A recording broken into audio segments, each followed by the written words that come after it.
kad su radiatorium sėdi? Taip. Žiemą tai iš viso. Čia vasara tai gerai, kada laukia būna +30. Tai va tada tai labai gerai būna. Ateini tai tokia atgaiva.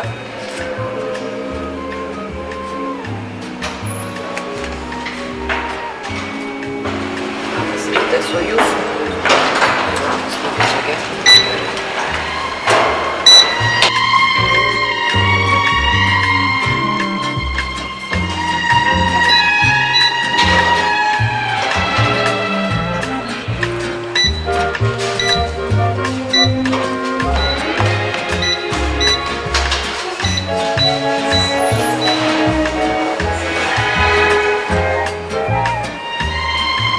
Nuobodus jūsų darbas, ar ne? Žinau, kaip man pasakyti. Knygas skaitau. Labai nuobodu. Ne, tai aš tai romanus tik pagrindinai, nes kažką rimto, tai čia susikaupt neįmanoma.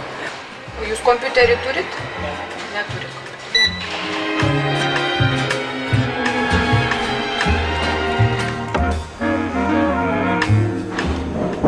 Čia pagal tai, kiek apsikrovė žmonės knygom, atrodo, kad dalis iš jų čia gyvena.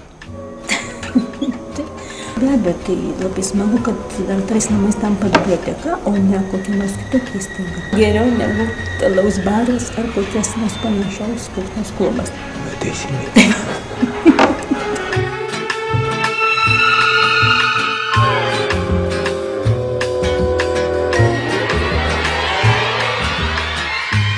Bet tai žmonės ten, matau, ir savo rūpų dalį pasilikę. Tai ne. Tai nesivaizduoju, kad susikurti tokias sąlygas kaip namuose, neteko matyti, kad jau ir su savo turtu.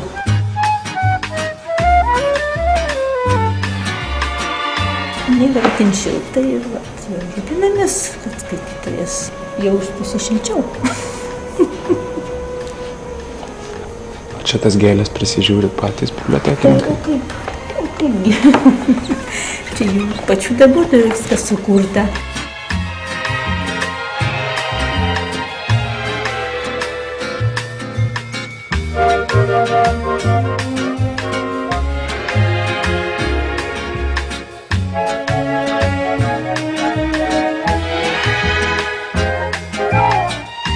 Apskritai biblioteka kaip atvira, paprasta, šilta erdvė, na, bent jau tokią bandome sukurti, kaip pasiseka, gal kartais geriau, gal kartais ne taip gerai. Tačiau iš tikrųjų jinai kuria tą namų atmosferą, kur tu pareini ir tau gera.